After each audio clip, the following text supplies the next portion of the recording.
മലപ്പുറത്ത് driving school mafia സംഘം പ്രവർത്തിക്കുന്നു എന്ന ഗതാഗത മന്ത്രി കെ.ബി. ഗണേഷ് കുമാറിന്റെ പരാമർശം വിവാദമാകുന്നു.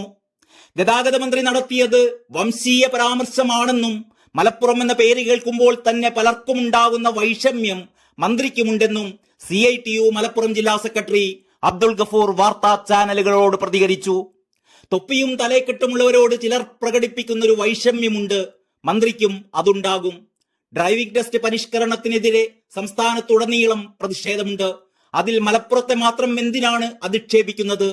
മന്ത്രിയുടെ പ്രസ്താവനക്കെതിരെ ശക്തമായി പ്രതിഷേധിക്കും. CITU ആണ് പ്രതിഷേധിക്കുന്നത്, അല്ലാതെ മാഫിയ സംഘമല്ല. മന്ത്രിക്ക് വേറെ ഉദ്ദേശങ്ങൾ ഉണ്ടാകുമെന്നും driving school workers union CITU ജില്ലാ സെക്രട്ടറി അബ്ദുൽ ഗഫൂർ ആരോപിച്ചു.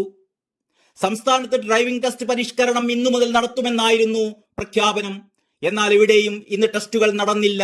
എല്ലായിടത്തും ഡ്രൈവിംഗ് ടെസ്റ്റിനെതിരെ CITU പ്രതിഷേധം നടത്തുകയാണ്. ഇതിനിടെയാണ് ഡ്രൈവിംഗ് സ്കൂളുകാർക്കെതിരെ മന്ത്രി കെ.ബി. ഗണേഷ് കുമാർ ആരോപണം ഉയർത്തിയത്. ഡ്രൈവിംഗ് സ്കൂൾ മാഫിയ സംഘങ്ങളാണ് പ്രതിഷേധങ്ങൾക്ക് പിന്നിലെന്നായിരുന്നു കെ.ബി. ഗണേഷ് കുമാറിന്റെ പ്രതികരണം. മലപ്പുറത്ത് ഡ്രൈവിംഗ് സ്കൂൾ മാഫിയ സംഘമുണ്ട്, അവരാണ് പ്രതിഷേധത്തിന് പിന്നിൽ പ്രവർത്തിക്കുന്നത്. ഇവർക്ക് കൂട്ടായി ഉദ്യോഗസ്ഥരുമുണ്ട്. നേരത്തെ ഈ ഉദ്യോഗസ്ഥർ വൻതോതിൽ പണം വെട്ടിച്ചിരുന്നു. അഴിമതി കാണിക്കുന്ന ഉദ്യോഗസ്ഥർക്കെതിരെ കർശന നടപടി തുടരും. മലപ്പുറം RT ഓഫീസിൽ നടന്നത് 3 കോടിയുടെ വെട്ടിപ്പാണ്. ഉദ്യോഗസ്ഥർക്കെതിരെ നടപടിയെടുത്തു.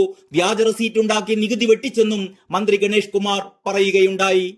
അതേസമയം സംസ്ഥാനത്തെ ഡ്രൈവിംഗ് ടെസ്റ്റ് പരിഷ്കരണത്തിൽ ആശയക്കുഴപ്പം തുടരുക തന്നെയാണ്. പുതിയ തീരുമാനങ്ങളിൽ ഗതാഗത കമ്മീഷണർ ഇതേവരെ സർക്കുലർ ഇറക്കിയിട്ടില്ല. ഇതേ തുടർന്ന് പ്രതിദിനം എത്ര ടെസ്റ്റുകൾ നടത്തണമെന്ന കാര്യത്തിലാണ് RTOമാർക്കിടയിൽ ആശയക്കുഴപ്പം തുടരുന്നത്. നേരത്തെ പ്രതിദിനം 30 ലൈസൻസ് ടെസ്റ്റുകൾ നടത്താനുള്ള സർക്കുലറാണ് ഇറക്കിയിരുന്നത്. എന്നാൽ ഇത് വിവാദമായതിനെ തുടർന്ന് ചില ഇളവുകൾ മന്ത്രി ഗണേഷ് കുമാർ നിർദ്ദേശിച്ചിരുന്നു എങ്കിലും സർക്കുലറായി അത് ഇറക്കിയിരുന്നില്ല. പ്രതിദിന ലൈസൻസ് 60 ഉയർത്താനായിരുന്നു മന്ത്രിയുടെ നിർദ്ദേശം. റോഡ് ടെസ്റ്റിനായി വിശദമായ സർക്കുലർ ഇറക്കാനും മന്ത്രി നിർദ്ദേശിച്ചിരുന്നു. എന്നാൽ പുതിയ തീരുമാനങ്ങൾ ഉൾപ്പെടുത്തിയുള്ള സർക്കുലർ ഗതാഗത കമ്മീഷണർ ഇതുവരെ ഇറക്കിയില്ല. ഇതേ തുടർന്നാണ് ആശയക്കുഴപ്പമുണ്ടായത്. News desk Kalakaumudi.